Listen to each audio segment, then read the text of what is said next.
ছাব্বিশের বিধানসভা নির্বাচন এক দফায়, কমিশনের ভাবনা রাজ্যে নাকি এক দফায় ভোট। একান্তই যদি এক দফায় নির্বাচন সম্পন্ন না হয় তবে এই দু দফায় পশ্চিমবঙ্গে বিধানসভা ভোট। নির্বাচন কমিশন সূত্রে যে খবর সামনে আসছে তা মারাত্মক।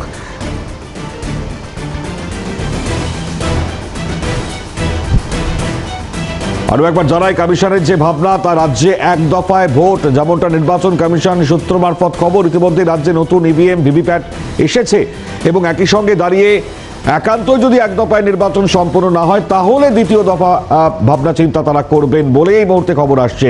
তার ফার্স্ট লেভেল চেকিং এর কাজ ইতিমধ্যেই হয়েছে বলে আমরা জানতে পারছি, অর্থাৎ ইভিএম ভিভিপ্যাটের। এছাড়া বুথের ভেতর 360 ওয়েবকাস্টিং ক্যামেরা, বুথের বাইরে 100 মিটার পর্যন্ত সবকিছু দেখা যাবে। বিধানসভা নির্বাচন নিয়ে বৈঠক কমিশনের 5ই জানুয়ারি নির্বাচন কমিশনের বিশেষ বৈঠক অনুষ্ঠিত হবে। আর এই বৈঠক কতটা গুরুত্ব রাখবে অবশ্যই জানবার চেষ্টা করব।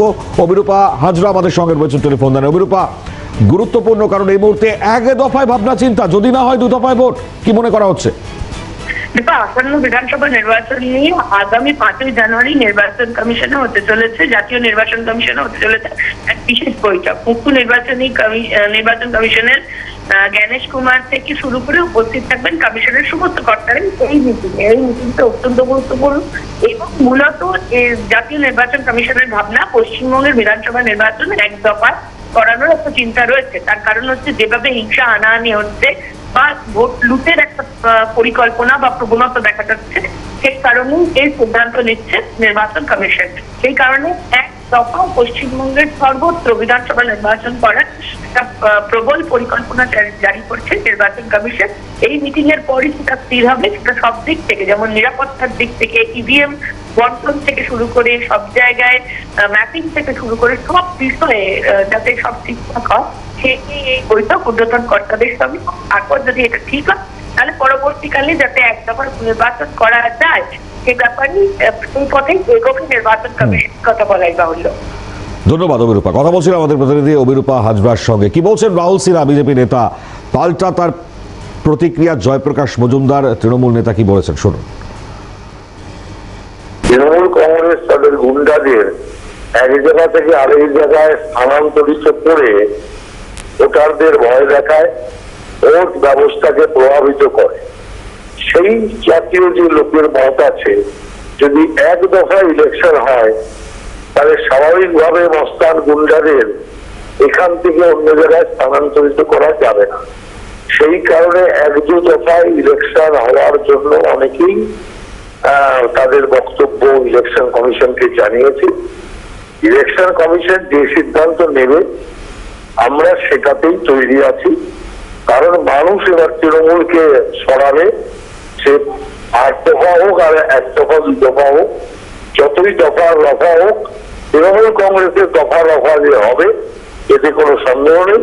অতএব সেই কারণে ইলেকশন কমিশন যেমন আদেশ দেবে আমরা তেমনি ভাবে তৈরি আছি। 2024-এর লোকসভা, সেখানেও অত দফায় হলো ইলেকশন, সেখানেও তারা কুল পেল না, 18 থেকে নেমে আসলো 12-তে। কেন্দ্রীয় বাহিনী দিয়ে হচ্ছে না। মমতা বন্দ্যোপাধ্যায়কে ইলেকশনের মধ্যে যত কম সময় দেওয়া যাবে ততই বোধহয় ভালো হবে, কারণ তিনি একাই 100। সঙ্গে সঙ্গে ঠিক করে নিলেন যে এই 7 দফা বা 5 দফার ইলেকশনে যা টাইম লাগে, মোদি আর অমিত শাহ মিলে কয়েকটা 20, 25, 30টা সভা করেন, আর মমতা বন্দ্যোপাধ্যায় একা সবটা ঘুরে নিয়ে ভোট ঘুরিয়ে দেন। তো সেই ক্ষেত্রে এক দফা কি 2 দফায় করলেই ভালো, এবং কেন্দ্রীয় বাহিনীর ডিপ্লয়মেন্ট ভাঁড়বে যায়। কেন্দ্রীয় বাহিনী জেতাতে পারে না নির্বাচন, সেইটা এরা স্বীকার করে নিয়ে এরা করলেন কি, এখন থেকে চিন্তা করছেন। এই খবর আমি আগেই পেয়েছি, তাদের মধ্যে আলোচনা হয়েছে, এটা বিজেপির আলোচনা করে একেবারে 1-2 দফার মধ্যে করে দিলে বেটার হবে, ভালো হবে। সেইটাই এখন নির্বাচন কমিশনকে যা বলবে বিজেপি, নির্বাচন কমিশন তাই করবে। এ প্রসঙ্গে রাজ্যের মন্ত্রী চন্দ্রিমা ভট্টাচার্যের প্রতিক্রিয়া পাওয়া গিয়েছে, শোনাব। তত অনলাইন হবে, সমস্ত অনলাইনের লিস্ট আমাদের দিতে হবে। নতুন ভোটার হচ্ছে কারা, নতুন হচ্ছে ফর্ম 6, 7, 8 কারা ট্রান্সফার হচ্ছে, কাদের, সেই সবটা আমাদের নতুন, সেটা আমাদের দিতে হবে। ও সে নাকি মৃত, তার নেম নেই, সে জীবিত, সে এসে বলছে দাদা আমি তো মরিনি এখনো। এটা কি ডিরোগেটরি নয়? আপনি ভোট দিয়েছেন এতদিন, তারপরে গিয়ে আপনাকে ম্যাপে রাখেনি, আপনি ম্যাপের মধ্যে নেই, আপনাকে আবার ফর্ম 6 ফিল আপ করতে হচ্ছে। এটা ডিরোগেটরি নয়? এগুলো কি আপনার অসম্মান নয়? একটা ভোটারকে অসম্মান করছেন না?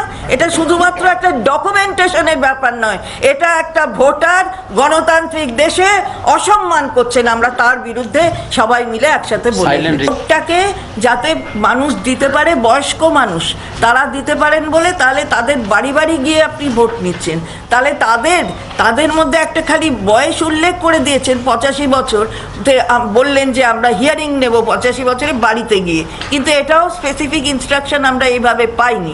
আপনি ধরে নিলাম হ্যাঁ আপনি দিয়েছেন 85 বছরে, কিন্তু এমনও তো হতে পারে যে অনেকে আছেন যারা 85 হয়তো পেরোন, যারা প্রতিবন্ধী, তাদের যেতে অসুবিধে, সবাই যে একরকমভাবে শারীরিক তাদের অবস্থা এক হবে তা তো নয়।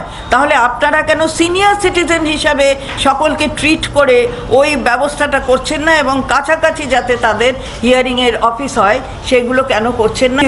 অর্থাৎ চিফ ইলেকটোরাল অফিসার, তার সাথে দেখা করলাম, এগুলি নিয়ে বাংলার মানুষ বিভ্রান্ত হচ্ছেন। হয়তো কারুর নামের বানানে ভুল, অথবা কোথাও বাংলা বানান একরকম, ইংরেজি বানান একরকম, তার জন্য ভুল, লজিক্যাল ডিসক্রিপেন্সি সম্পর্কিত ডকুমেন্টসগুলোও চাইছেন। এই যে বারে বারে নানা রকম কথা বলা, এটা কিন্তু কখনো করা উচিত নয়। ডকুমেন্টগুলো চাইছেন, 11টি ডকুমেন্ট বলছেন, 11টি ডকুমেন্ট, কিন্তু 12তম ডকুমেন্ট হিসাবে সুপ্রিম কোর্ট বিহারের ইলেকশনের সময় অনারেবল সুপ্রিম কোর্ট বলে দিয়েছেন যে আধার কার্ডকে ধরে নিতে হবে অ্যাজ দ্য 12th ডকুমেন্ট। তারা কোথাও বলছেন না, তার জন্য মানুষ বিভ্রান্ত হচ্ছে। যদি বলেন যে না আধার হচ্ছে খালি আইডেন্টিটি, আমরা বলছি সব কিছুই আপনার যে 11টা আছে তার মধ্যে সবই আইডেন্টিটি, কোনোটাই কিন্তু সিটিজেনশিপের প্রুফ নয়। অনারেবল সুপ্রিম কোর্ট এও বলে দিয়েছে যে ইসিআই কোনোদিন সিটিজেনশিপের প্রুফ দিতে পারে না।